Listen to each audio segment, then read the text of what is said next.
Entrons dans sa présence avec reconnaissance, car il est le roi. Sa joie brûle nos cœurs, sa paix chasse nos peurs.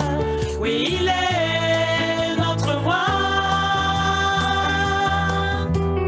Notre roi.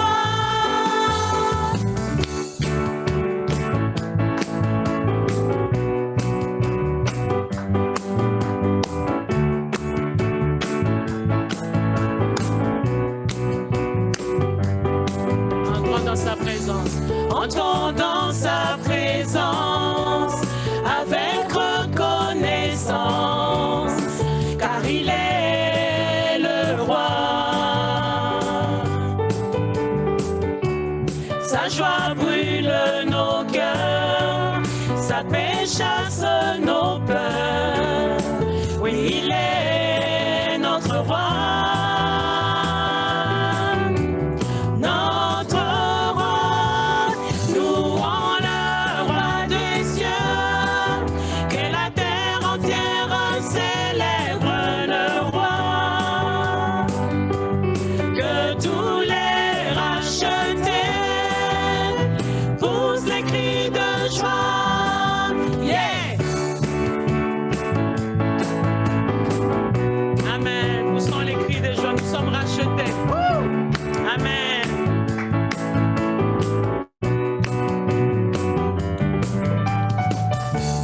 Venons danser parvis, à genoux devant lui, car il est le roi. Par sa divine grâce, par sa divine grâce, nous contemplons sa face. Il est le roi. Il est notre roi.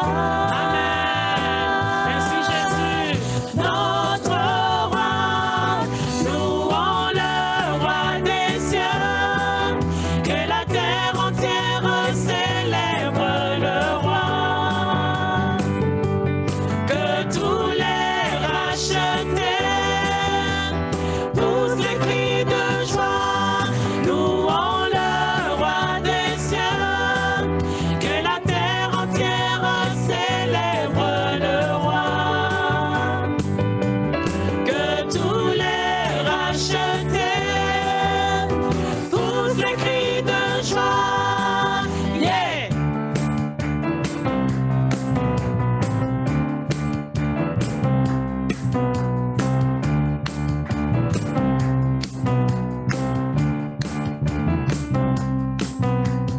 Yeah, yeah, yeah, yeah, yeah. Tu es le roi des cieux. Yeah, yeah, yeah, yeah, yeah. Tu es le seul vrai Dieu.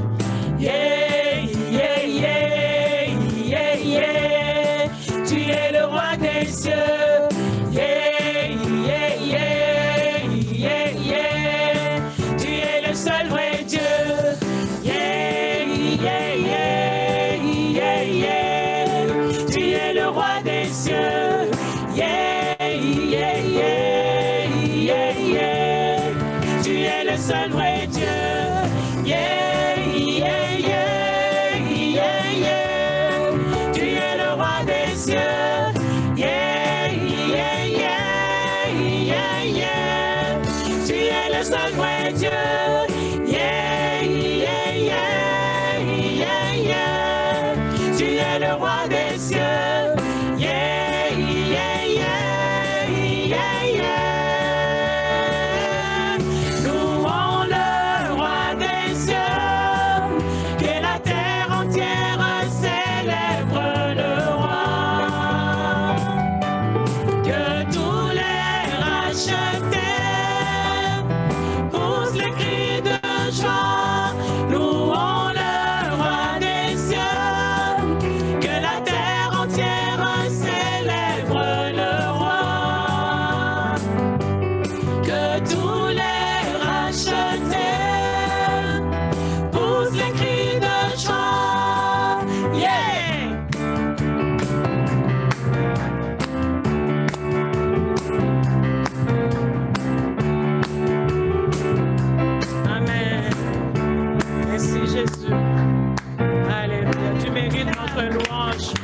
Béni sois-tu. Amen. Tu es le roi des cieux, Seigneur. Tu es le seul, Seigneur. Nous te disons merci. Et nous te disons bravo, Jésus. Merci pour ce que tu es, Dieu, Seigneur. Merci pour ce que ton nom a été élevé. Que toute la gloire te revienne. Béni sois-tu. Alléluia. Merci, Seigneur. Alléluia. Maintenant, nous allons passer la parole à notre pasteur. Nous sommes dans la joie de savoir qu'il est parmi nous, même à distance. Nous bénissons les Seigneurs pour ce qui est avec nous. Nous laissons la place au pasteur. Amen.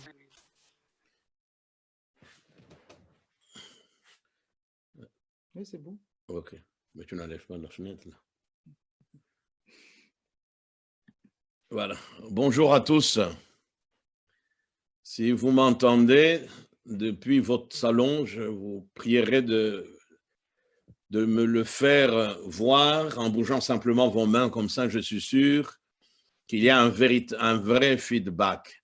Voilà, que Dieu soit béni et bienvenue donc à chacun de nous sur cette plateforme à l'occasion de notre célébration dominicale qui est donc la première de ce mois de février, qui, pour ceux qui l'auraient oublié, le deuxième mois de l'année 2021. Nous rendons grâce à Dieu d'être avec nous jour après jour et de nous donner tant d'occasions de nous retrouver autour de lui, même de manière virtuelle. Ce qui est important, c'est que le Seigneur, lui, est là. Ce qui est important, c'est que nous sommes en communion les uns avec les autres. Je suis en effet, en tout cas, très, très content, très heureux de vous revoir, évidemment, sur cette plateforme de communier avec vous, évidemment, en distanciel. J'aurais aimé nous retrouver tous ensemble dans un même lieu, mais enfin, les mesures étant ce qu'elles sont, nous nous contentons de cette plateforme pour communier les uns avec les autres. En tout cas, que Dieu soit béni. Donc, très heureux de vous revoir, très heureux d'échanger avec vous. Virtuellement, très heureux de louer, d'adorer le Seigneur ensemble. Comme nous l'avons chanté, c'est devant le Dieu invincible, c'est devant le soleil levant qui nous a visités d'en haut, ce soleil levant dont les rayons, eh bien, non seulement nous éclairent en nous débarrassant de toutes ténèbres, mais ce soleil levant que Jésus-Christ, ces rayons sont aussi porteurs de guérison et nous avons prié pour que tous ceux qui souffrent puissent être guéris. Et je suis convaincu Amen. que le Seigneur a entendu notre Amen. voix, a entendu notre prière. Vous voyez, donc, que Dieu soit béni. Nous avons donc la joie aujourd'hui et le privilège d'avoir comme orateur notre frère Nathanaël. C'est donc lui qui a la lourde charge, la grande responsabilité de nous partager le repas du Seigneur. Mais avant de lui donner l'occasion de lui passer le micro, j'aimerais que nous puissions prier un petit moment, nous retrouver une fois de plus devant celui qui règne au siècle des siècles, nous retrouver une fois de plus devant le Dieu invincible, le Dieu qui est vainqueur, le Dieu qui se révèle comme étant le héros, le guerrier redoutable, celui eh bien, qui tient nos vies dans sa main. Amen. Inclinons nos têtes et préparons-nous donc à recevoir la parole du Seigneur Jésus. de la part de son serviteur. Notre Père et notre Dieu, je voudrais d'abord et avant tout t'exprimer ma reconnaissance, Seigneur, pour ma présence parmi mes bien-aimés de la pierre vivante. Je voudrais te dire merci, ô Dieu, pour cette opportunité, pour ce privilège que tu m'accordes une fois de plus, de pouvoir me retrouver, ô Dieu, avec ces bien-aimés et de pouvoir communier ensemble, Seigneur, de pouvoir entrer ensemble en ta présence pour, ô Dieu, épancher nos cœurs, pour t'adorer, pour te louer, Seigneur, pour proclamer qui tu es. Tu nous as fait beaucoup, beaucoup de bien. Amen. Et merci pour notre groupe de louanges. Alléluia. Merci, Seigneur, pour ce moment merveilleux qui nous ont permis de nous tourner vers toi, Seigneur, de nous incliner, de nous prosterner devant toi, ô Dieu, pour poser nos regards sur toi qui habite une lumière inaccessible, poser nos regards sur toi, Seigneur, qui se révèle comme étant le libérateur des captifs, comme étant celui qui apporte la guérison au corps rongé par la maladie, Seigneur, comme étant celui qui apporte le salut à celui qui est dans la perdition. Seigneur, merci. Merci d'avoir une oreille attentive à toutes nos prières, ô Dieu, à l'expression de nos sentiments, à toutes les paroles, Seigneur, qui sont montées vers toi. C'est avec beaucoup de joie, Seigneur, ô Dieu, beaucoup de bonheur que nous nous sommes retrouvés autour de toi à l'occasion de ce culte dominical. Merci pour tout. Après t'avoir parlé, après, Seigneur, nous être exprimés d'une manière ou d'une autre en ta présence, Alléluia. nous voulons maintenant te laisser toute la place, Seigneur, en te tendant une oreille attentive afin que tu nous parles. Amen. Ce matin, nous voulons manger, Seigneur, ta parole. Alléluia. Nous voulons, oh Dieu, que ta pensée puisse trouver des cœurs bien disposés. Nous voulons que ta pensée, Seigneur, puisse trouver des cœurs semblables, Seigneur, à une terre fertile, car ta parole est une semence vivante. Amen. Et qu'alors que nous la recevrons, eh bien, qu'elle puisse avoir avec le temps, Seigneur, porter du fruit et produire beaucoup de fruits pour ta gloire. Bénis notre frère qui va nous la partager. Bénis chacun de nous, Seigneur, qui allons la recevoir avec confiance, avec foi. Merci pour tout. Merci, Seigneur. Que toute la gloire te revienne. Amen. Amen. Gloire à Dieu. Cher Nathanaël, à toi le micro. Merci. Amen. Merci, pasteur. Merci pour cette introduction. Merci pour cette prière. Et nous voulons exprimer notre reconnaissance encore une fois à toutes les personnes qui contribuent à ce culte. Nous voulons remercier le groupe G3 pour ce moment louange, la sœur Laetitia. Je pense que c'était de mémoire une première pour cette direction. Nous voulons bénir Dieu pour cette première et que Dieu puisse susciter de plus en plus de serviteurs, de servantes pour l'avancement de son royaume, de son règne, parce qu'il mérite, parce qu'il est digne de cette louange et de cette adoration.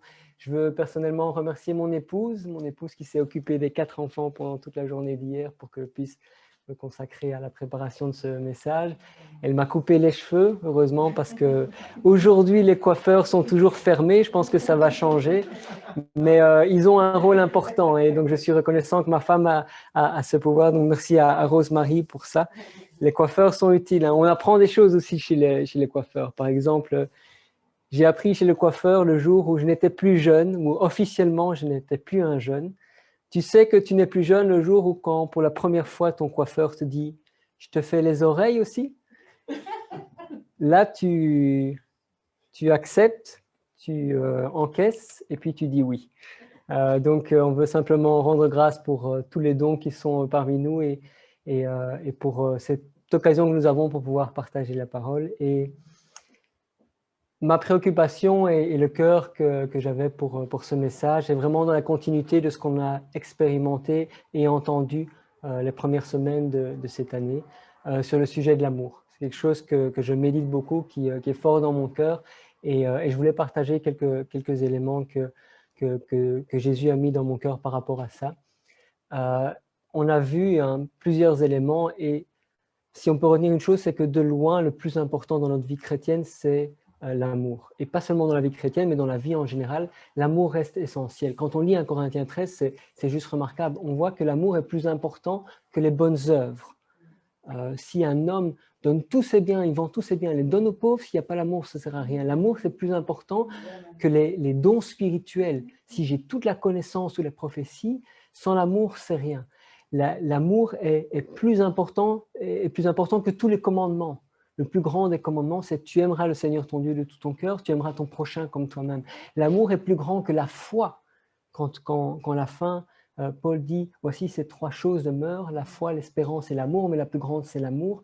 Ça montre que l'amour est vraiment, de loin, la chose la plus importante. Et je pense qu'une des raisons, c'est que les prophéties, ce n'est pas Dieu. C'est des choses que Dieu donne, c'est des choses que Dieu répand, mais ce n'est pas Dieu. Les bonnes œuvres sont des choses que Dieu fait, mais ce n'est pas Dieu. Mais l'amour, la Bible nous dit Dieu est amour. Et c'est ce qui va nous diriger pour aujourd'hui.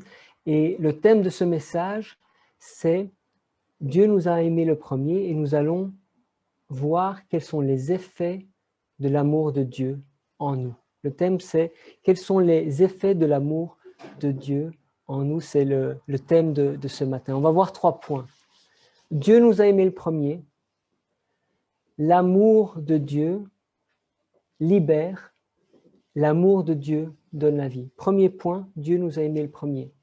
Deuxième point, son amour libère. Dernier point, son amour donne la vie.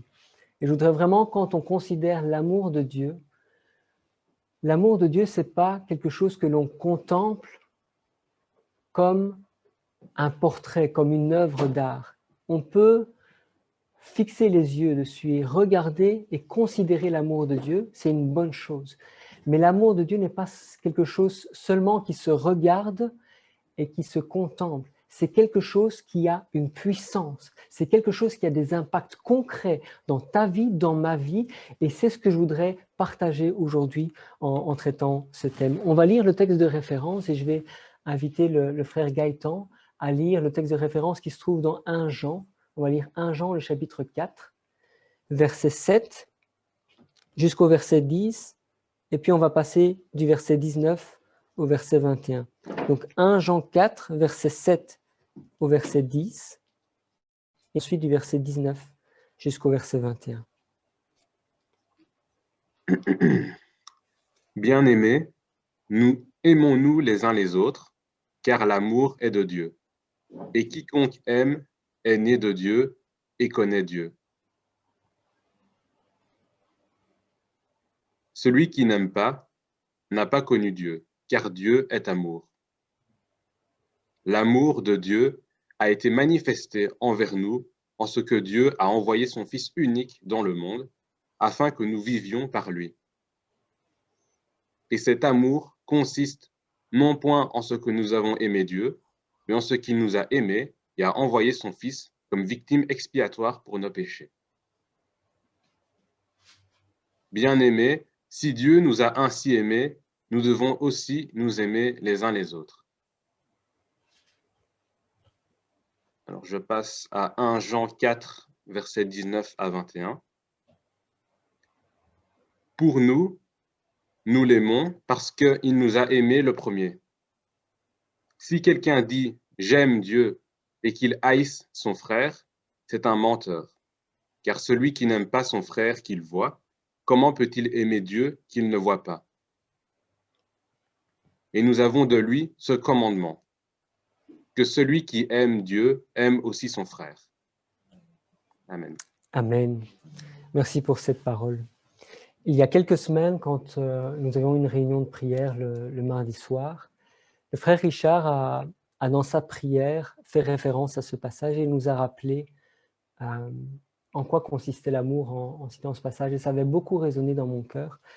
Et une des premières choses quand on parle de l'amour, et notamment dans ce texte, il faut bien considérer, et je fais référence à un message que Davida avait prêché en septembre, où il nous avait rappelé les 4 éléments, les 4 aspects de l'amour qu'on retrouve dans le grec. Il y a l'amour philéo, il y a l'amour storgé, il y a l'amour éros et il y a l'amour agapé.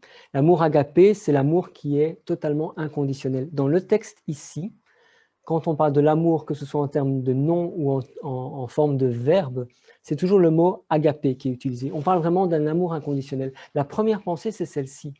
Quand on parle d'amour, je ne suis pas sûr qu'on a conscience ou qu'on expérimente vraiment ce que c'est un amour conditionnel. Même quand je pense à ma vie, quand je me souviens des premiers jours où j'ai rencontré mon épouse, où j'ai passé du temps avec elle, je peux dire que vraiment, je l'aimais, j'aimais ça. C'était quelque chose que j'aimais. Est-ce que c'était vraiment un amour qui était agapé, un amour qui était inconditionnel? Je ne suis pas sûr. Parce que je pouvais bénéficier de sa présence. J'ai tiré un bénéfice de sa présence. J'étais bien quand j'étais avec elle. Je la trouvais intelligente, je la trouvais fascinante, je la trouvais belle. Et donc, j'en tirais quelque chose. Il y avait un bénéfice pour moi. Donc, je ne peux pas dire que c'était vraiment quelque chose d'inconditionnel. Parce que justement, elle me donnait de son temps, elle me donnait de son écoute, elle me donnait de qui elle est. Et donc, j'avais un bénéfice derrière. Donc, je ne sais pas si on peut mesurer véritablement c'est quoi un amour conditionnel. Même des gens qui donnent et qui font des choses grandioses pour les pauvres, il y a peut-être quelque part un intérêt derrière. Mais l'amour agapé, lui, n'a pas d'intérêt. Donc, c'est difficile de pouvoir discerner qu'est-ce qui est véritablement un amour inconditionnel. Donc ça, c'est le premier élément. Il faut être prudent par rapport à cet amour, est-ce qu'il est véritablement inconditionnel? Et le deuxième élément que je voulais partager, c'est l'amour a un ordre. Dieu nous a aimés le premier. Si on veut expérimenter l'amour inconditionnel, si on veut expérimenter cela, ce n'est pas quelque chose de naturel, c'est quelque chose qui vient d'en haut. C'est quelque chose que Dieu nous donne. L'amour, c'est quoi? Je lis le verset 10. Cet amour consiste non point à ce que nous avons aimé Dieu, mais en ce qu'il nous a aimés et envoyé son Fils comme victime expiatoire. Verset 19. Pour nous, nous l'aimons parce qu'il nous a aimés le premier. L'amour inconditionnel commence toujours par Dieu. Je ne peux pas aimer de manière inconditionnelle Dieu si je ne suis pas conscient, si je ne reçois pas l'amour de Dieu en premier. L'amour de Dieu passe en premier. Il y a un ordre, ça commence par Dieu pour nous. Et c'est l'amour qu'il me donne qui me permet, moi, d'aimer Dieu et d'aimer les autres. C'est pour ça que quand il commence par ce commandement, bien-aimés, aimons-nous les uns les autres, il commence par ceci, il va expliquer l'amour, ça commence d'abord de Dieu vers l'homme, de Dieu vers moi, pour que moi je puisse aimer Dieu et ensuite aimer les autres. Là, l'ordre a une importance. Et c'est important que nous puissions considérer que l'amour de Dieu passe avant tout, son amour pour nous doit être le premier. Tu ne peux pas baser ton mariage sur ton amour pour l'autre. Ton amour n'est pas stable. Ton amour pour l'autre n'est pas suffisant. En fonction des circonstances, en fonction des difficultés, il peut changer, il peut diminuer. L'amour que toi tu as pour l'autre n'est pas stable. Tu ne peux pas baser ton mariage pour l'amour que tu as pour ton conjoint. Tu ne peux pas baser ton mariage sur l'amour que ton conjoint te donne, parce que de la même manière, ce n'est pas stable. Quand on bâtit une relation, quand on construit un mariage, il doit être sur une base qui est solide. Et cette base-là, ça doit être solide, ça ne peut pas être du sable, ça ne peut pas être mouvant en fonction des circonstances. C'est pour ça que la base du mariage, c'est l'amour que Dieu a pour moi et l'amour que Dieu a pour mon conjoint. Et c'est sur base de cet amour-là qu'on peut construire quelque chose. L'amour a de l'importance. Si on considère la vie de Pierre, une chose qui est évidente quand on lit Pierre, comment il parlait au Seigneur, comment il interagissait avec les autres, c'est que Pierre aimait le Seigneur, c'est certain. On voit des exemples qui m'ont beaucoup frappé, quand à un moment Pierre est sur la barque et que Jésus lui parle et lui dit « Est-ce que vous avez trouvé du poisson ?» Quand Pierre se rend compte que c'est Jésus, il arrête tout, il plonge, il saute, il nage, il va le retrouver. Donc Pierre était quelqu'un qui aimait Dieu. Il avait de l'amour pour Dieu. Mais l'amour pour Dieu, l'amour pour Jésus n'est pas suffisant, n'est pas dans le bon ordre. Et quand il n'est pas dans le bon ordre, il amène aux larmes. Pensez quand Pierre, à un moment, par son amour et par son zèle, il a dit à Jésus, quand Jésus a dit qu'il allait bientôt mourir, il a dit à Jésus, « Quand bien même je devrais mourir, moi, je ne t'abandonnerai pas, je resterai fidèle à toi. » Et Jésus va lui dire, avant même que le coq ne chante, tu vas me renier. Donc, on voit ici que ce qui poussait, ce qui donnait un élan à Pierre, c'était son amour pour Dieu. Mais la base de notre amour, ce n'est pas ce qui vient de nous, c'est ce qui vient d'en haut. Et donc, je vous encourage à considérer l'ordre des choses. Mon amour, un amour inconditionnel ne peut se trouver qu'en Dieu. C'est lui qui me donne son amour et parce que lui-même, alors je peux aimer. Je peux aimer Dieu et je peux aimer les autres. La base, c'est l'amour de Dieu pour l'homme. C'est le point de départ. Alors, quand Dieu donne son amour, c'est comme quand Jésus parle du Saint-Esprit. Quand il parle du Saint-Esprit, il dit « Je répandrai mon esprit et quand je le donnerai, je ne le donnerai pas avec mesure. » Quand Dieu donne quelque chose, il le donne sans mesure. Il n'y a pas de portion, il n'y a pas de mesure, il n'y a pas « je donne un petit peu d'amour à l'un, un petit peu d'amour à l'autre ». Quand Dieu donne, il donne sans mesure. C'est-à-dire qu'il nous donne tout l'amour que nous avons besoin. Tout l'amour sans mesure, il nous la donne. Mais nous avons un rôle à jouer et ce rôle, c'est la foi. Puisque je dois être rempli de l'amour de Dieu pour pouvoir aimer Dieu et aimer les autres, je dois croire en cet amour.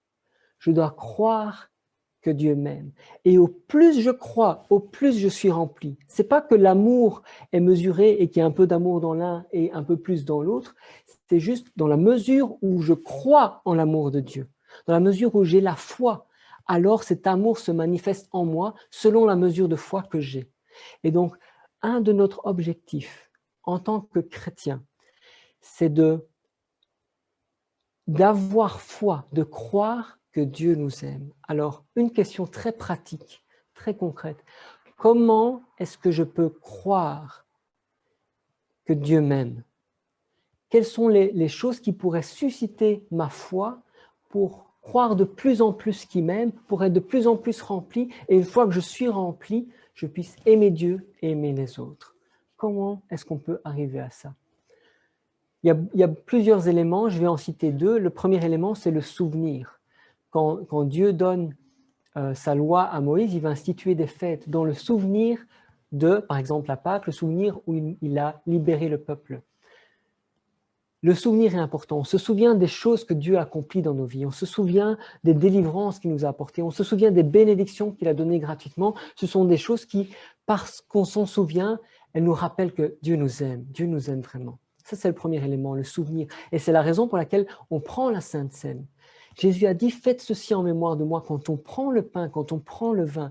Si vous ne le faites pas, je vous encourage à le faire. C'est à considérer le corps de Jésus, le sang de Jésus, mais considérer que ce corps et ce sang, c'est la preuve de l'amour de Dieu pour moi. L'amour de Dieu a été manifesté envers nous en ce que Dieu a envoyé son Fils unique dans le monde afin que nous vivions par lui. Et cet amour consiste non point en ce que nous avons aimé Dieu, mais en ce qu'il nous a aimés et a envoyé son Fils comme victime expiatoire pour nos péchés. Comment est-ce que je peux grandir et croire que Dieu m'aime? Contempler la croix, contempler l'œuvre de Jésus pour nous, contempler ce qu'il a fait. Jésus s'est dépouillé de tout ce qu'il était. Quand on parle de Jésus, on parle du Fils de Dieu. Le Fils est l'image du Dieu invisible, le premier-né de toute la création.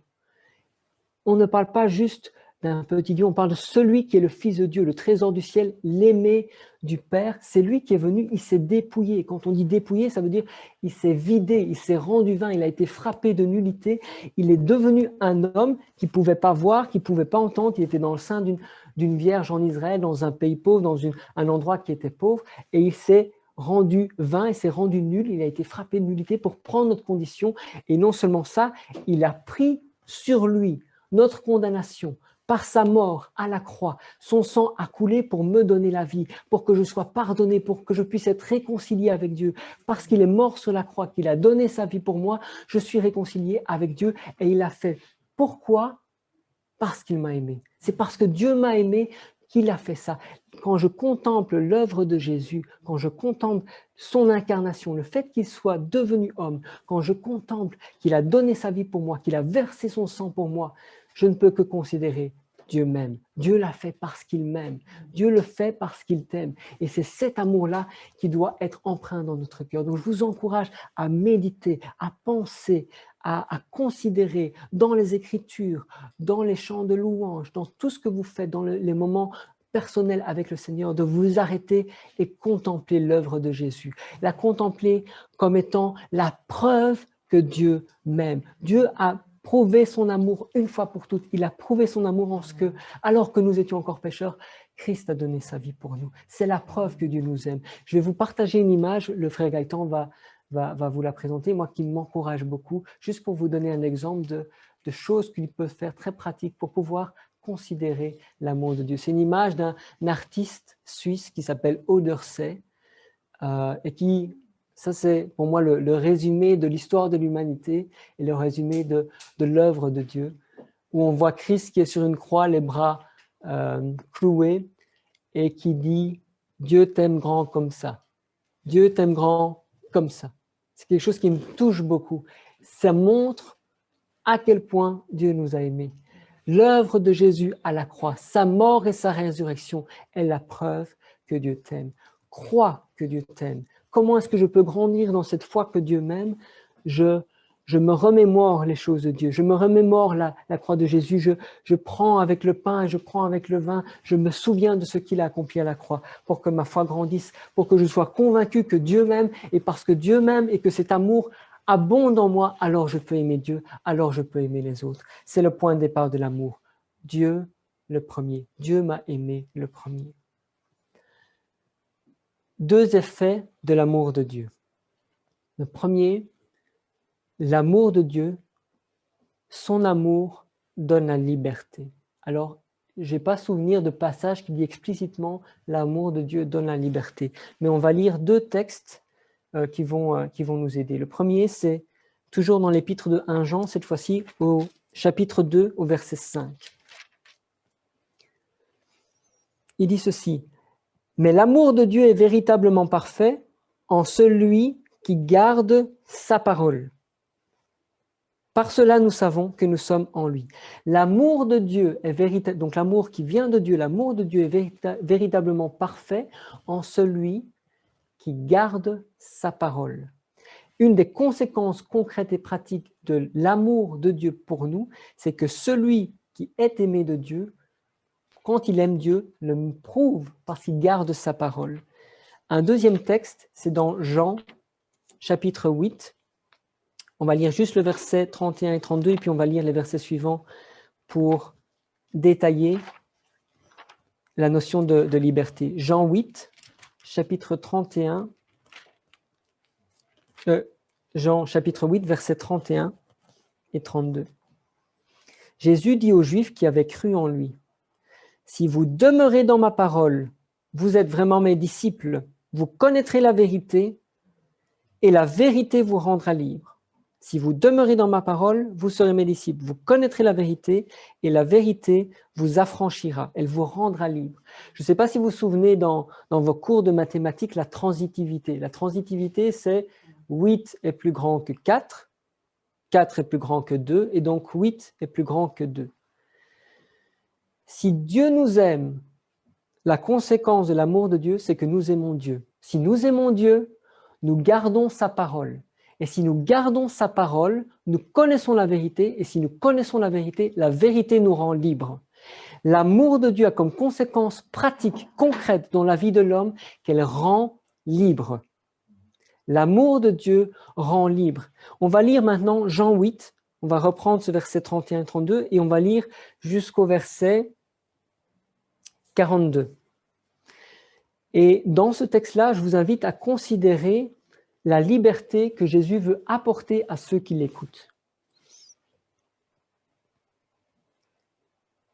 Comme Jésus parlait ainsi, plusieurs crurent en lui, verset 31, il dit aux Juifs qui avaient cru en lui, « Si vous demeurez dans ma parole, vous êtes vraiment mes disciples, vous connaîtrez la vérité et la vérité vous affranchira. » Et ils répondirent, « Nous sommes la postérité d'Abraham, nous ne fûmes jamais esclaves de personne. Comment dis-tu, vous deviendrez libres ? En vérité, je vous le dis, leur répliqua Jésus. Quiconque se livre au péché est esclave du péché. Or, l'esclave ne demeure pas toujours dans la maison, le Fils y demeure toujours. Si donc le Fils vous affranchit, vous serez réellement libres. Je sais que vous êtes la postérité d'Abraham, mais vous cherchez à me faire mourir parce que ma parole ne pénètre pas en vous. Je dis ce que j'ai vu chez mon Père, et vous, vous faites ce que vous avez entendu de la part de votre Père. Ils lui répondirent, notre Père c'est Abraham. Jésus leur dit, si vous étiez enfant d'Abraham, vous feriez les œuvres d'Abraham. Mais maintenant vous cherchez à me faire mourir. Moi qui vous ai dit la vérité, que j'ai entendue de Dieu, cela Abraham ne l'a pas fait. Vous faites les œuvres de votre Père. Ils lui dirent, nous ne sommes pas des enfants illégitimes, nous avons un seul Père, Dieu. Jésus leur dit, si Dieu était votre Père, vous m'aimeriez, car c'est de Dieu que je suis sorti et que je viens. Je ne suis pas venu de moi-même, mais c'est lui qui m'a envoyé. 3 éléments, 3 délivrances que l'amour de Dieu produit dans un homme. La première, c'est la délivrance par rapport au péché. Une des premières choses que Jésus veut opérer dans l'homme qui a cru en lui, c'est le délivrer du péché. On ne parle pas ici seulement du fait que Jésus efface le péché qui te rend coupable devant Dieu, Jésus veut te délivrer du péché qui te rend esclave sur terre. Ce n'est pas seulement effacer le péché qui te rend coupable devant Dieu, mais c'est de délivrer du péché qui te rend esclave sur terre. Ce n'est pas seulement théorique, c'est effectif et concret. Jésus veut délivrer l'homme qui est esclave du péché. Nous ne sommes pas amenés à rester esclaves du péché. Dieu veut nous libérer. Et ce qui est intéressant, c'est la méthode que Dieu veut apporter, l'approche pour nous libérer du péché. Une approche qui est naturelle d'un point de vue d'homme. On prend un exemple concret. Je suis alcoolique, je suis esclave de l'alcool. C'est quelque chose de terrible qui brise beaucoup de familles, qui brise beaucoup de générations. C'est vraiment quelque chose qui est un esclavage, qui apporte la destruction. Une des approches pour être libre de l'alcool, de la dépendance à l'alcool, mais c'est de retirer toute forme d'alcool qu'il y a chez toi, de suivre un programme, être accompagné, éviter et ne jamais aller dans un bar et faire en sorte qu'on éloigne l'alcool, il ne doit plus être présent. Et c'est quelque chose de très bon, c'est quelque chose de louable et je vous encourage, ceux qui sont dans cette forme d'addiction, de chercher de l'aide. Ça correspond à ce que Jésus dit, fuyez la tentation. Quand on fait ça, on fait en sorte qu'il n'y ait pas d'alcool dans la maison. Ce que l'on fait, on essaie de fuir la tentation. Et ce qu'on fait pratiquement, c'est qu'on retire l'objet du péché loin de soi. On l'éloigne de soi. C'est une bonne chose. Mais Jésus, il va plus loin. Quand on éloigne l'objet du péché, on ne traite pas l'amour que l'on a pour ce péché-là. Le problème, ce n'est pas seulement l'alcool qui est là. Le problème, c'est aussi la dépendance qu'il y a, l'amour que l'on a en consommant ce péché-là. Et ce que Jésus veut faire en nous et dans l'homme, c'est justement parce que Dieu m'aime, parce qu'il nous remplit de son amour, cet amour-là va tuer toute autre forme d'amour. Il va tuer l'amour de l'alcool, il va tuer l'amour pour l'impudicité, il va tuer l'amour de la richesse, il va tuer l'amour de son ego, l'orgueil et l'égoïsme. L'amour de Dieu a un aspect très concret, très pratique. Il tue toute autre forme d'amour. En sorte que celui qui est alcoolique, et je suis convaincu de ça, celui qui croit en l'amour de Dieu, qui croit qu'il est aimé de Dieu, et parce qu'il croit qu'il est aimé de Dieu, il est un enfant de Dieu, c'est-à-dire parce qu'il aime Dieu, il n'est plus obligé d'aimer l'alcool, il peut expérimenter une délivrance à cause de ça. C'est quelque chose que j'ai expérimenté par rapport à d'autres chaînes, d'autres liens, d'autres dépendances. L'amour que Dieu met en toi peut te délivrer de ces choses-là parce que l'amour de Dieu va tuer l'amour de l'alcool, de toute autre forme de dépendance. Jésus ne veut pas seulement nous délivrer et nous racheter, effacer nos péchés pour que nous soyons libres devant Dieu, que nous ne soyons pas coupables devant Dieu, mais il veut nous libérer concrètement de l'esclavage du péché. C'est un des premiers effets de l'amour de Dieu. L'amour de Dieu rend libre par rapport au péché.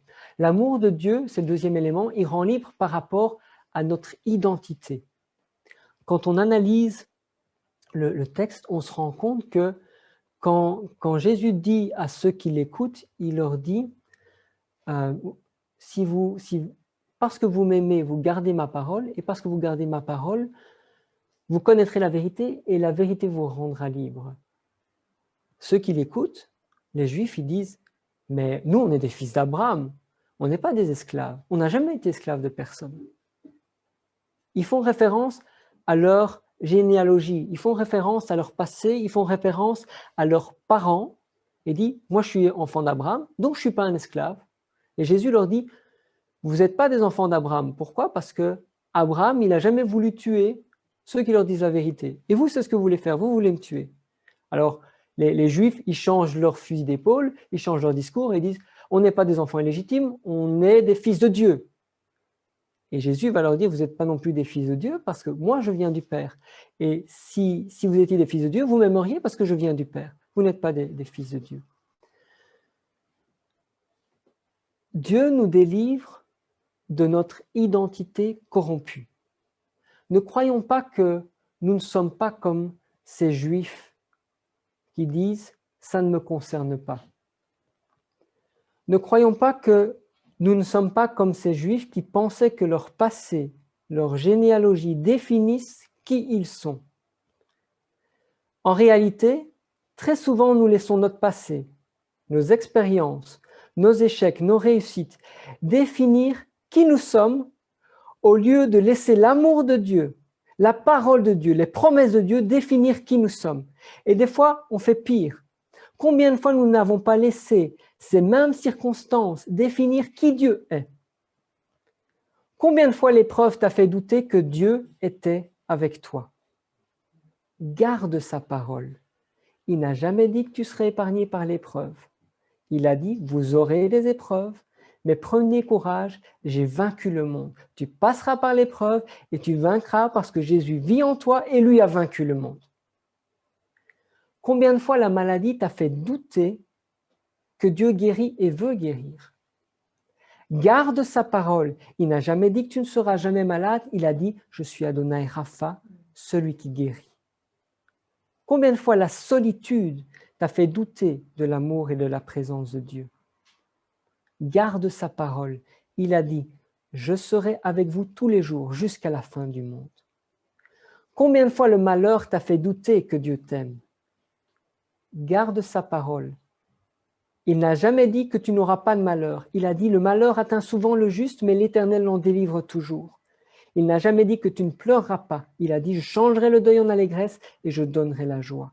Dieu donne la joie au milieu des larmes, la paix au cœur de la terreur, le repos au milieu de la tempête, jusqu'à ce qu'il se lève et réduise la tempête au silence. L'amour de Dieu, par la connaissance de la vérité, nous libère de notre identité corrompue. Quelle est cette vérité? Jésus a dit, je suis le chemin, la vérité et la vie. Quelle est cette vérité qui rend libre? La vérité qui rend libre, c'est Jésus, son œuvre. Jésus, la preuve que Jésus, la preuve que Dieu m'a aimé. Et parce que Dieu m'aime, je peux expérimenter l'amour de Dieu. Si tu crois cette vérité, si tu proclames l'amour de Dieu, tu vas commencer à penser autrement et parler autrement. Au lieu de dire « je suis oublié, je suis seul, je suis malheureux, je suis maudit, je suis foutu », tes paroles vont changer. Tu diras « Dieu m'aime ». Et parce qu'il m'aime, je ne manque de rien. Parce que je suis son enfant, je ne manque de rien. Mon Père est le créateur de l'univers. Il est sur le trône. Mon grand frère est le roi des rois, le Seigneur des seigneurs, le sauveur du monde. Mon guide, mon consolateur est le Saint-Esprit. Ma famille, c'est l'Église. Et moi, je suis à lui et à personne d'autre. Je suis à lui et à personne d'autre. Le malheur ne me possède pas, la pauvreté ne me possède pas, la richesse ne me possède pas, le mal ne me possède pas, le péché ne me possède pas, la maladie ne me possède pas, la santé ne me possède pas, la solitude ne me possède pas, ma famille ne me possède pas, ma femme ne me possède pas, je ne me possède pas parce que je suis à lui. Je suis à lui. Crois que Dieu t'aime. Il va te délivrer de ton identité corrompue. Croire toutes ces choses-là. Garde sa parole et va te donner son identité à lui, qui montre, qui témoigne que nous sommes des enfants de Dieu. Troisième forme de délivrance que l'amour de Dieu donne. On a vu l'amour de Dieu libère du péché, l'amour de Dieu libère d'une identité corrompue, donne une nouvelle identité. Troisième élément, l'amour de Dieu libère de l'esclavage des autres. Au verset 33, les Juifs disent, nous sommes la postérité d'Abraham, nous ne fûmes jamais esclaves de personne. On ne parle pas souvent de l'esclavage de personne, mais pourtant même les Juifs, même les plus religieux, Jésus va les reprendre très souvent, il va leur dire, vous faites des prières pour les apparences. Et quand il dit ça, il montre que ces personnes-là, ils veulent se faire voir, ils sont esclaves du regard des autres. Ils sont esclaves du regard des autres. Et très souvent, nous sommes dans cette même forme d'esclavage. Nous sommes esclaves des autres parce qu'on laisse les autres avoir une influence qu'ils ne devraient pas avoir. Je prends des exemples concrets. Dans ton couple, dans ta famille, dans ton lieu de travail, des personnes, des connaissances te font du mal. Ils disent des choses qui te font souffrir. Ça arrive, nous sommes humains, on se fait du mal.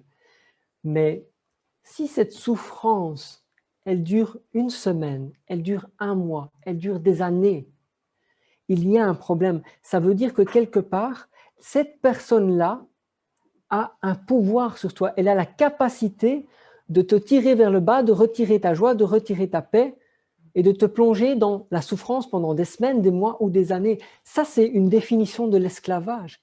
Si parce qu'une personne t'a blessé, tu restes dans cet état-là de souffrance, de culpabilité, de tristesse, de dépression, pendant tellement longtemps, ce que tu es en train de leur dire, c'est que cette personne a une influence pour toi. Ce qu'elle a fait domine sur toi et tu es esclave de ça.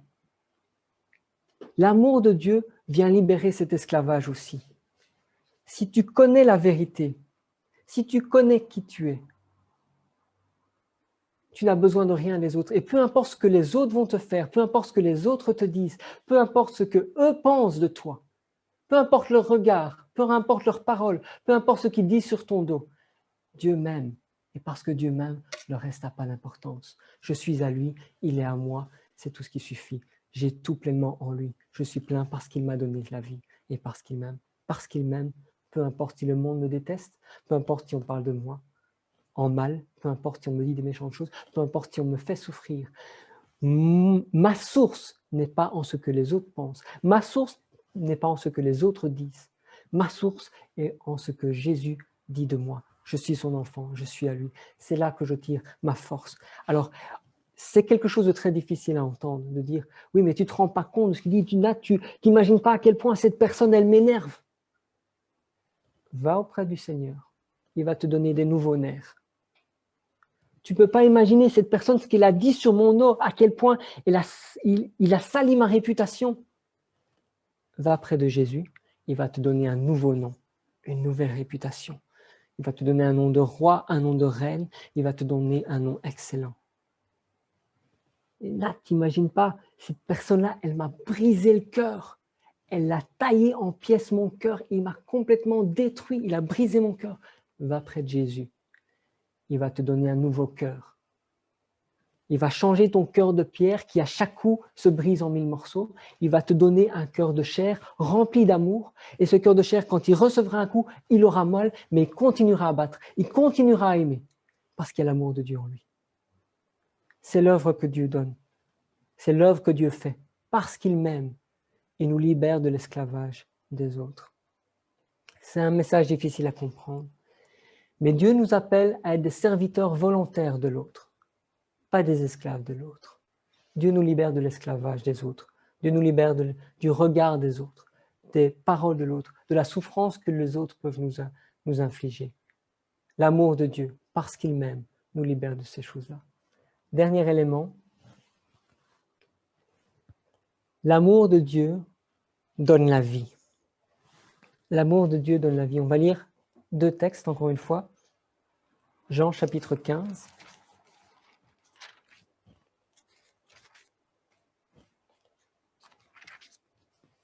Jean chapitre 15, verset 13.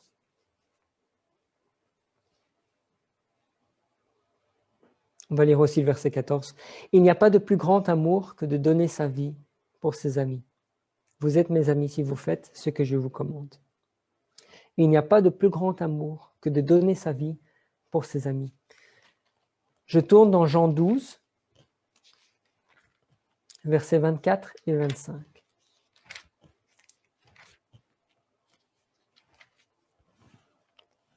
Jean 12, versets 24 et 25. « En vérité, je vous le dis, si le grain de blé qui est tombé en terre ne meurt, il reste seul. Mais s'il meurt, il porte beaucoup de fruits. » Dans toutes les Écritures, il y a beaucoup de passages, j'en ai pris 2 pour illustrer, mais c'est quelque chose qui semble omniprésent, c'est vraiment partout. Il y a un lien très fort entre l'amour, le fait de mourir, de renoncer à soi-même pour donner la vie. Jésus a dit, si quelqu'un veut être mon disciple, qu'il renonce à lui-même, qu'il prenne sa croix et qu'il me suive. Jésus a dit, il n'y a pas de plus grand amour que de donner sa vie pour ses amis. Jésus a dit, une semence, une graine ne peut pas porter de fruits si elle ne meurt pas avant. la mort, le renoncement à soi, le renoncement à ses intérêts amène et produit la vie. La mort à soi-même, le renoncement de ses propres intérêts produit la vie pour toi et pour les autres. C'est une règle du royaume. L'amour de Dieu produit la vie. L'amour de Dieu au moyen du renoncement à soi-même, de la mort à soi-même, au dénuement de ses intérêts personnels, il donne la vie. Il y a beaucoup d'exemples dans la Bible qui sont comme ça. Je pense à Esther. Esther, vous connaissez l'histoire d'Esther. On va lire Esther au chapitre 4, verset 16. Juste ce verset-là. Et pendant que je le cherche, rappelez le contexte. Esther est devenue reine d'un pays étranger. On n'est pas en Israël.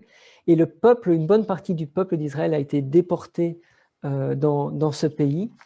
Mais Esther est devenue, par différentes circonstances dirigées par Dieu, elle est devenue la reine de ce pays. Ce royaume était dirigé par un roi qui a été influencé par un homme qui s'appelle Aman. Aman qui a voulu détruire le peuple juif pour différentes raisons. Il a voulu détruire le peuple juif et en voulant détruire le peuple juif, cet homme a demandé au roi qu'on publie une loi, un décret qui permette à une date donnée de pouvoir attaquer, tuer, piller les Juifs, tous les Hébreux qui se trouvaient dans tout le royaume. C'était un royaume qui était extrêmement grand. Et donc ça, c'était vraiment une catastrophe pour tous les Juifs. Et pour Esther aussi, parce que Esther était juive.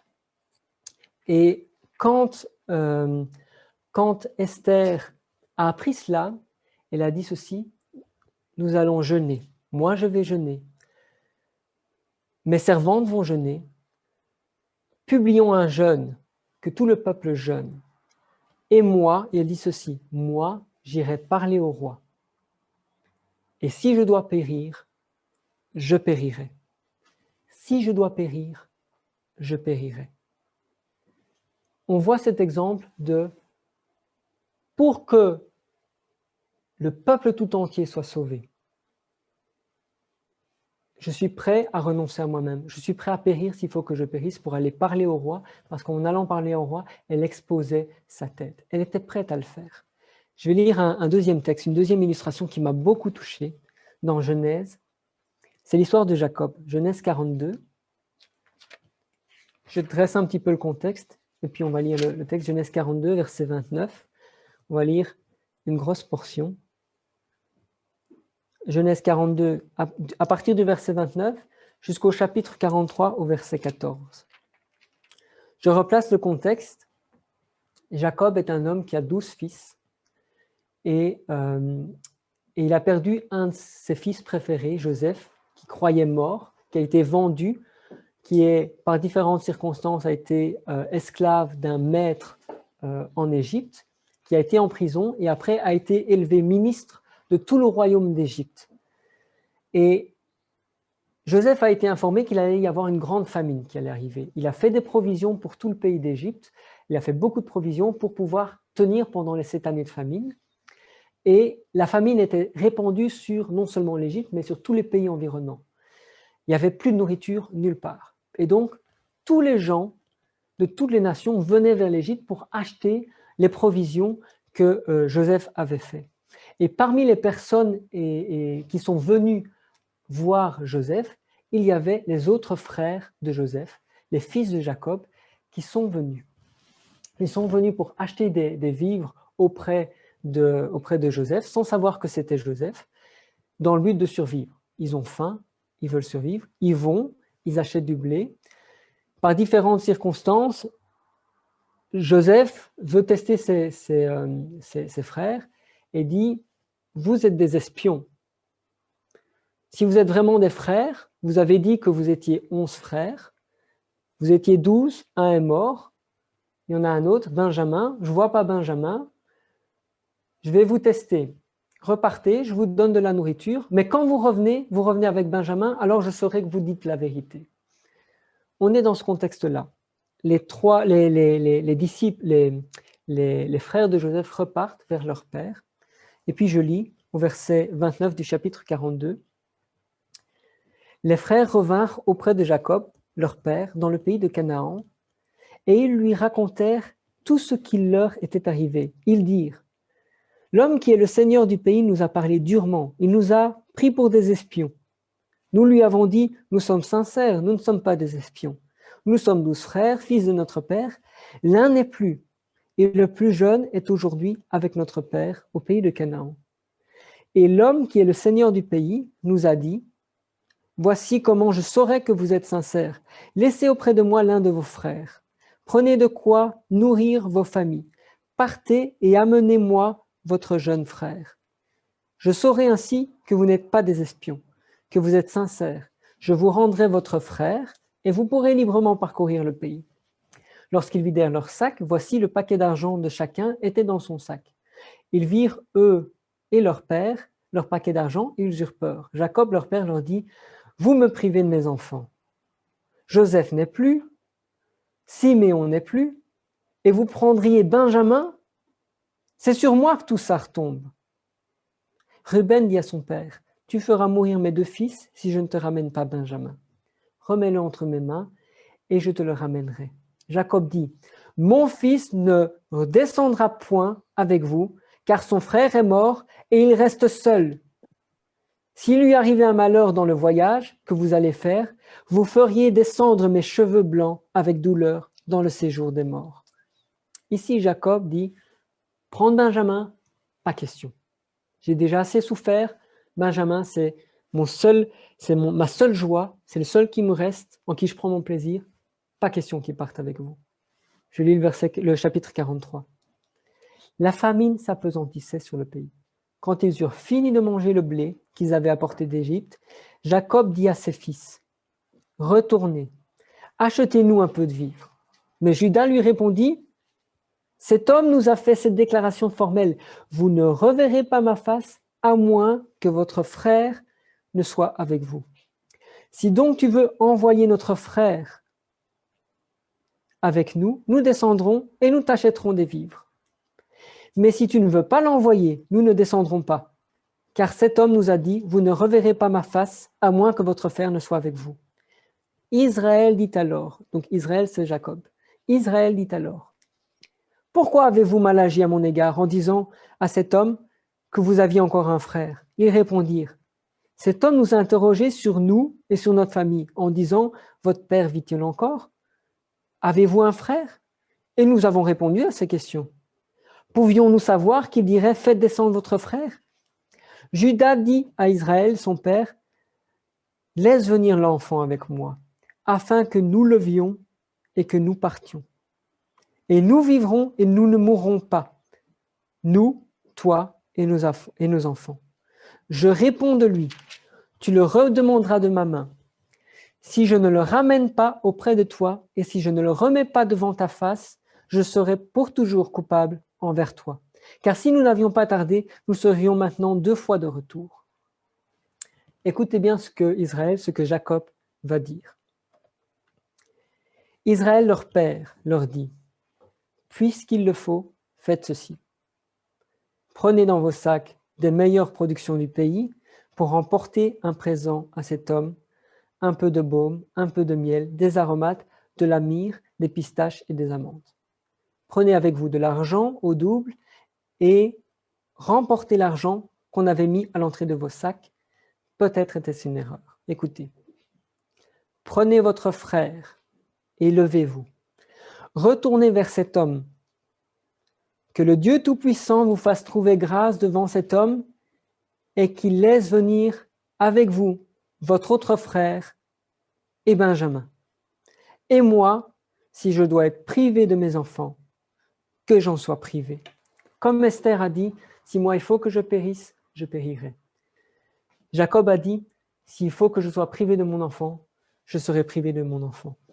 Pour assurer la survie des 66 personnes qui étaient avec et qui formaient la maison de Jacob, Jacob a dû accepter de lâcher Benjamin, son fils bien-aimé, pour pouvoir avoir de la nourriture et nourrir les 66 personnes. Ça, c'est ce que Dieu fait dans l'œuvre d'un homme. Son amour nécessite que nous puissions abandonner nos propres droits, renoncer à ce qui nous est précieux pour nous. Et ça peut être des choses légitimes. Et pour vous, je ne sais pas ce qu'est votre Benjamin. Ça peut être la santé, ça peut être le couple, ça peut être le travail, le ministère, les enfants, ça peut être beaucoup de choses. Je ne sais pas ce que pour vous représente Benjamin. Mais ceci est la réponse de Dieu. Si tu donnes Benjamin, Dieu te rendra Siméon, Benjamin, Joseph et tout le pays d'Égypte. Si tu donnes Benjamin, Dieu te donnera Benjamin, Siméon, Joseph et tout le pays d'Égypte. Et souvent, quand on lit ce texte, il faut renoncer à soi-même. Moi, je me souviens quand j'avais 19 ans, j'étais plein de zèle, je cherchais Dieu. Et à un moment, j'ai entendu une prédication qui a commencé par ces paroles. Elle a dit, pour suivre Dieu, il faut renoncer à tout. J'ai arrêté la prédication et j'étais triste. J'avais pas envie de tout abandonner. Et j'étais comme ce jeune homme riche à qui Jésus a dit, si tu veux être parfait, abandonne tes richesses. Il est reparti triste. Et moi, j'ai arrêté la prédication. Je n'ai jamais su ce qu'il a dit après. J'ai arrêté parce que j'étais attristé. Je n'étais pas prêt à renoncer. Ce que je ne connaissais pas, ce que je ne savais pas à cette époque et ce que j'ai découvert après, c'est que quand Dieu te demande ton faux billet de 50 €, c'est pour te donner un vrai billet de 500 €. Quand Dieu te donne d'abandonner quelque chose, c'est pour te donner quelque chose de plus excellent. L'œuvre de Dieu et l'amour de Dieu est celle-ci. Abandonne ta vie égoïste, centrée sur toi-même, ta vie corrompue qui ne te sert qu'à toi et encore de mauvaise manière. Abandonne cette vie-là, je vais te donner une vie nouvelle, une vie pleine d'abondance, une vie pleine de richesse, où tu ne sers pas tes propres intérêts, mais tu sers les intérêts du royaume, tu sers les intérêts de Dieu, parce que l'amour que tu as reçu de Dieu, tu vas le donner à Dieu, tu vas le donner aux autres et tu seras une bénédiction pour les autres. Ça, c'est l'œuvre que Dieu fait dans l'homme. Abandonne ta vie qui est corrompue et qui est mauvaise. Abandonne ton faux billet de 50 €, va chercher le vrai billet de 500 €, laisse Dieu vivre en toi et faire ce que lui veut de toi. Et alors tu vas expérimenter une vie abondante. Jim Elliot, c'est un missionnaire américain du début du XXe siècle. Un homme qui est mort à 28 ans. Il a fait ses études, il avait à cœur d'annoncer et de prêcher l'évangile. Et très tôt, il est parti en mission en Équateur.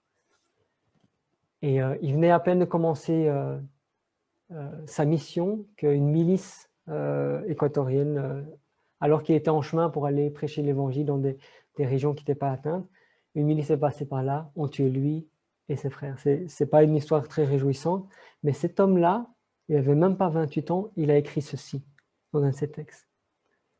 Ça m'a beaucoup marqué. Il n'est pas fou celui qui donne ce qu'il ne peut pas garder pour gagner ce qu'il ne peut pas perdre. Je répète, il n'est pas fou celui qui donne ce qu'il ne peut pas garder pour gagner ce qu'il ne peut pas perdre. Tu n'es pas fou si tu abandonnes ta vie corrompue pour gagner la vie éternelle qui donne la vie. C'est le message que Jésus a fait. Dernier exemple de l'amour de Dieu qui donne la vie, c'est la personne de Jésus.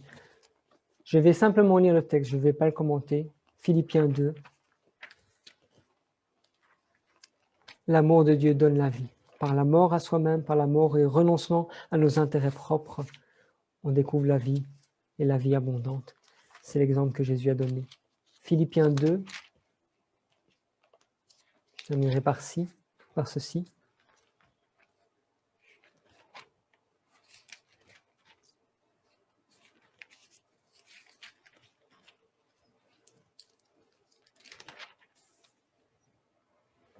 On va lire du verset 4 jusqu'au verset 11.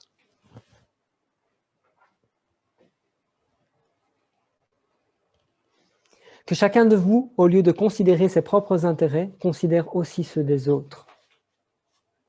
Ayez en vous les sentiments qui étaient en Jésus-Christ.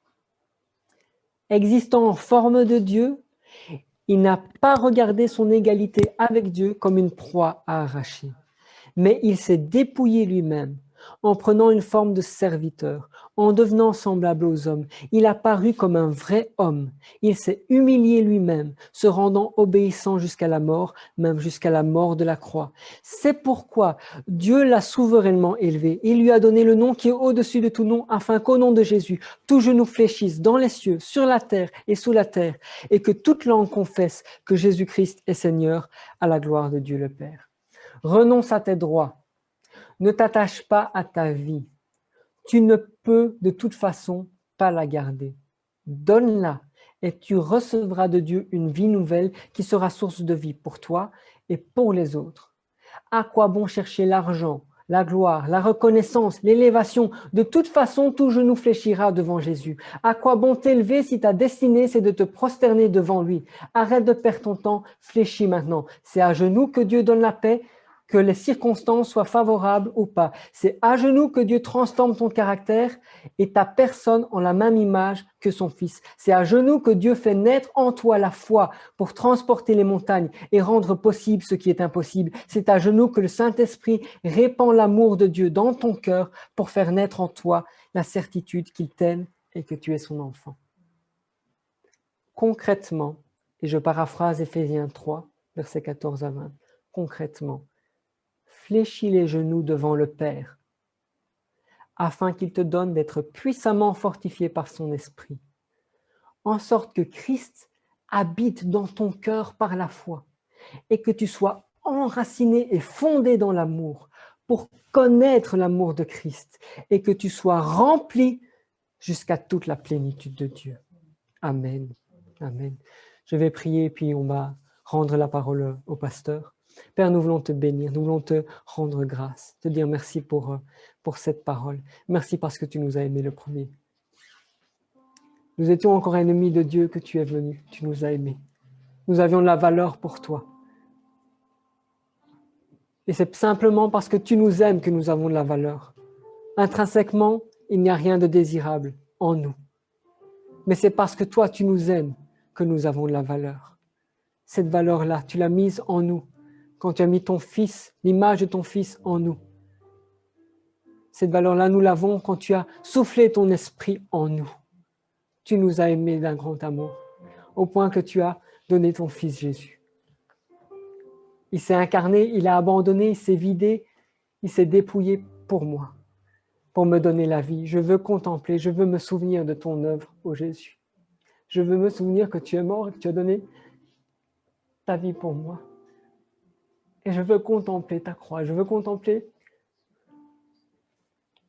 les mains qui ont été percées, les pieds qui ont été percés, ton flanc qui a été percé, ton front qui a été couronné d'épines, ton sang qui a coulé. Je veux considérer à quel point tu as renoncé à toi-même quand tu as dit pardonne-leur, ils ne savent pas ce qu'ils font. Je veux considérer que cette humiliation et cette souffrance, tu l'as faite parce que tu m'as aimé. Père, fais grandir ton amour en moi, que je puisse aimer en retour. Que je diminue, que tu grandisses. Que ton amour grandisse en moi, qu'il déborde dans ma vie pour pouvoir aimer l'autre. Que je ne sois pas esclave de l'autre, que je ne sois pas esclave de mon prochain, mais que je sois le serviteur de tous. Que ton amour en moi puisse abonder au point que je puisse voir l'autre comme étant celui que tu aimes, celui pour qui tu as versé ton sang. Que je puisse voir l'autre comme toi tu le vois, que je puisse aimer en retour, être délivré du péché, délivré d'une mauvaise perception de moi, que je me considère comme toi tu m'as considéré. Tu m'as appelé ton enfant, je suis à toi. Rien d'autre ne me possède que toi. Je ne m'appartiens plus, je suis à toi. Tu vis en moi. Et je te bénis et je prie que cette réalité soit dans mon cœur, soit dans le cœur de mes frères, dans le cœur de ma sœur. Que cette réalité soit visible du monde autour de nous, qu'ils puissent voir par l'amour que nous avons les uns pour les autres, un amour inconditionnel, un amour qui n'est pas altéré par les circonstances, un amour qui n'est pas altéré par les souffrances, par les erreurs, par les échecs, un amour qui est sincère, qui est inconditionnel, parce que ton amour pour nous est inconditionnel, qu'il soit visible du monde, afin qu'ils puissent voir que nous sommes tes enfants, que nous sommes tes disciples, et que nous puissions expérimenter ta délivrance, que nous puissions expérimenter ta liberté, et que nous puissions être une source de vie autour de nous, parce que nous proclamons l'amour, parce que nous proclamons la croix, parce que nous proclamons le règne et la puissance de Jésus-Christ, parce que nous proclamons qu'il a été élevé, qu'il a reçu le nom qui est au-dessus de tout nom, et que tout genou fléchira devant lui. Père, c'est notre prière. Fais ce travail en nous. Répands par ton Saint-Esprit ton amour dans nos cœurs, que nous puissions garder ta parole, connaître la vérité, et que la vérité nous rende libres, libres de donner notre vie pour toi, libres de donner notre vie pour les autres. Libère-nous, au nom de Jésus. Amen. Amen. Je vais rendre la parole au pasteur pour accompagner cette parole et nous diriger dans la suite du message. Pasteur, je vous rends le micro. Okay. Oui, merci beaucoup Nathanaël. Quel message. Parler de l'amour, c'est parler de la chose qui singularise et caractérise le Dieu de la Bible. Nous ne pouvons pas nous aimer véritablement si nous n'apprenons pas à aimer Dieu. En tout cas, merci d'avoir abordé toutes ces vérités dont nous avons besoin. Le plus grand commandement, le commandement qui est au-dessus de tout, et tu nous l'as rappelé, et la Bible est là, c'est celui d'aimer Dieu de tout notre cœur, de toute notre âme, de toute notre force, et puis ensuite d'aimer notre prochain comme nous-mêmes. Que le Seigneur nous aide à nous laisser habiter par sa parole, que le Seigneur nous aide à garder sa parole afin que cet amour puisse occuper toute la place dans chacun de nous. C'est alors que cet amour nous libérera de cette identité corrompue, cette identité perverse. C'est alors que cet amour nous affranchira de toute forme d'esclavage, dont le premier, c'est l'esclavage par rapport au moi. Et au cœur de cet amour, comme tu l'as bien souligné, il y a la mort à soi-même. Quelquefois par orgueil, quelquefois par suffisance, nous ne voulons pas, nous résistons. Pour peu qu'il y ait une petite épreuve, voilà, nous tournons le dos, nous partons ailleurs, nous fouillons, alors que ce que Dieu attend que nous puissions lui donner, c'est à quoi nous sommes attachés, nos benjamins, que nous puissions nous donner, c'est ce en quoi nous trouvons notre identité. La vraie identité, c'est celle que nous avons en Christ. Amen. Et nous ne pouvons l'expérimenter que dans la mesure où nous mourrons à nous-mêmes, où nous renonçons à nous-mêmes, où nous prenons notre croix. C'est la seule manière de marcher dans cet amour. En tout cas, que le Seigneur te bénisse. Ma prière, que vraiment chacun de nous puisse réserver un accueil favorable à ce message. Il n'y a pas de plus grand message que celui qui met en évidence, qui met en exergue, l'amour de Dieu. Dieu nous a tant aimés, qu'il nous a donné son Fils unique, et ce Fils a donné sa vie comme preuve de son amour pour chacun de nous. Et si nous voulons marcher sur les traces du Christ, si nous voulons nous aimer véritablement, nous devrions apprendre à mourir à nous-mêmes. Voyez, à laisser de côté notre fierté, à laisser de côté tout ce qui fait notre identité, hélas, et trouver toute notre identité en Christ. Amen. Amen. Et nous mettre au service du Seigneur et au service de son Église, au service de sa parole. En tout cas, que le Seigneur te bénisse.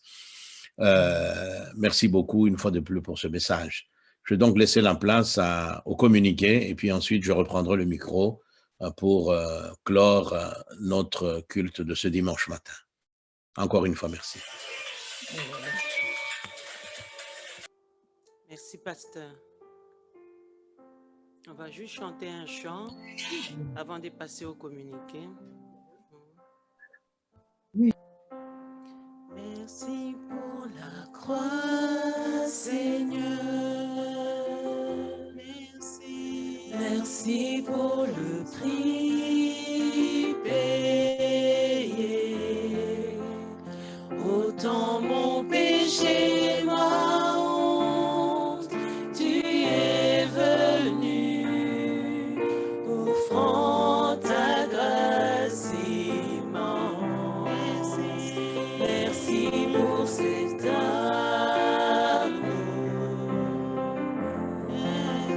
Merci pour ma percée, me lavant dans ton fleuve de vie, et je connais ton pardon et ta tendresse.